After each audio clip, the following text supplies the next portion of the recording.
In this video, I'm going to show you how to undo changes in Adobe Premiere Pro.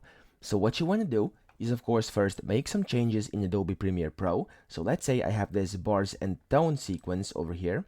And then what you want to do is simply make some changes. Let's say I want to cut it into 4 parts over here and then move this to the right. There we go.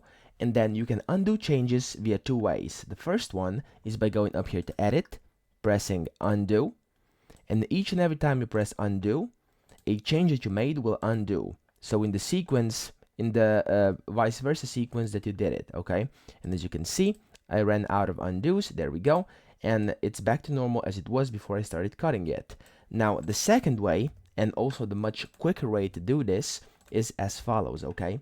Simply hold down Ctrl on your keyboard and press the letter Z. So Ctrl and Z will simply undo the changes, and that's the fastest way, and that's the one most people do it. Now if you want to redo the changes, you want to hold down Ctrl and Shift and then Z, and as you can see, the changes start to redo. Okay, you could alternatively, you can as well use it up here where it says edit and then click redo. Okay, so that's also an option, but yeah, you can alternate these two. So we have the Ctrl plus Z and the Ctrl plus Shift plus Z to undo and redo everything in Premiere Pro.